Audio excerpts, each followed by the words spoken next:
Hello friends, welcome to our channel. তোমরা সবাই কেমন আছো? আশা করছি খুব ভালো আছো। আমিও খুব ভালো আছি। আজকে তোমাদেরকে সাথে নিয়ে আরও একটা নতুন রেসিপি স্টার্ট করতে চলেছি, সেটা হচ্ছে আমড়ার আচার। চলো এখন দেখে নেওয়া যাক আমি কী করে আমড়ার আচারটা বানাচ্ছি।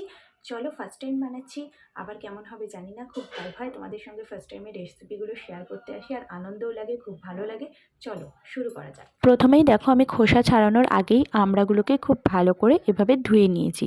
এবার গ্যাসের মধ্যে একটা খালি কড়াই বসিয়ে তার মধ্যে শুকনো লঙ্কা একটুখানি ভাজতে দিয়েছি। হালকা ভাজা হলে তার মধ্যে আমি দিয়ে দিয়েছি গোটা জিরে আর গোটা ধনে। এবার দেখো, আমি এখানে 5 ফোড়ন একটুখানি হালকা করে ভেজে নিয়েছি শুকনো কড়াইতে। তারপরে সবগুলো মিক্স করে মিক্সারে কিন্তু এইভাবে গুঁড়ো করে নিয়েছি। গুঁড়োটা একটু হালকা হালকা দানা দানা থাকবে, পুরো মিহি করে গুঁড়ো করলে হবে না, তাহলে কিন্তু টেস্টটা ভালো লাগবে না। তারপর দেখো, আমড়ার খোলাগুলো আমি এইভাবে ছাড়িয়ে নিয়েছি। এবার চলো নেক্সট স্টেপ দেখা যাক।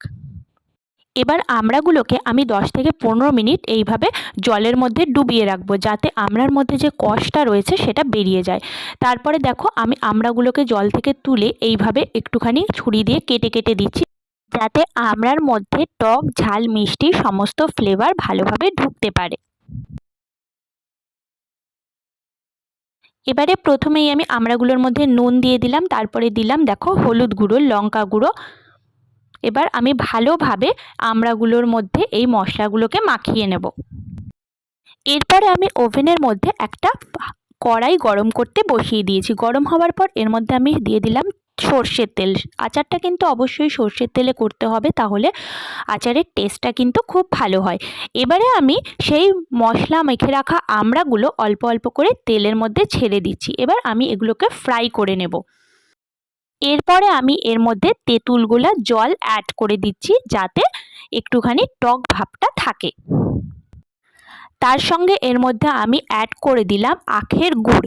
টক মিষ্টি আচার বানাবো বলে কিন্তু আখের গুড়টা অ্যাড করে দিলাম। আর লঙ্কা গুঁড়ো দিয়ে বেশ ভালোভাবে মাখিয়ে রেখেছিলাম আমড়াগুলো, তাতে কিন্তু টক ঝাল মিষ্টি সমস্ত রকমের ফ্লেভারই আমড়াগুলোর মধ্যে থাকবে।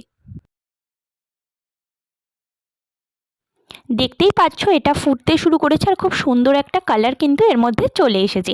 এবারে আমি সেই গুঁড়ো করে রাখা মশলাটা কিন্তু ওপর থেকে ছড়িয়ে দেব। মশলার পরিমাণটা তোমরা একটু আন্দাজ বুঝে দেবে, কারণ মশলা বেশি হলেও কিন্তু ভালো লাগবে না, আবার কম হলেও ভালো লাগবে না। আর আমি যেহেতু মশলাটা পুরো মিহি গুঁড়ো করিনি, তার জন্য মুখে পড়লে কিন্তু টেস্টটা খুব সুন্দর লাগবে। এবার মশলাগুলোকে খুব ভালো করে আমি এর সাথে মিক্স করে নেব আর কিছুক্ষণ ফুটতে দেব। আচারটা কিন্তু খুব বেশি তরল রাখলেও চলবে না, আবার খুব ঘন করলেও চলবে না, তাহলে কিন্তু ঠান্ডা হওয়ার পর জিনিসটা একদম অন্যরকম হয়ে যাবে। তো দেখো, ফাইনালি আমার এই রকম দেখতে হয়েছে। আমি একটু গা মাখা মাখাই পছন্দ করি, যেহেতু আমি তখন তরলের পরিমাণটা বেশি রেখেছিলাম, তাই কিন্তু আমার ঠান্ডা হওয়ার পরে এই রকম অবস্থায় দাঁড়িয়েছে। যদি ভিডিওটা ভালো লেগে থাকে, যারা এখন আমার চ্যানেল সাবস্ক্রাইব করোনি, প্লিজ একটু সাবস্ক্রাইব করে চ্যানেলটার পাশে থেকো। আর তোমাদের একটা লাইক কিন্তু আমাকে অনেকটা বেশি উৎসাহ করে নতুন নতুন ভিডিও আনার জন্য। চলো, ভিডিওটা আমি এখানেই শেষ করলাম।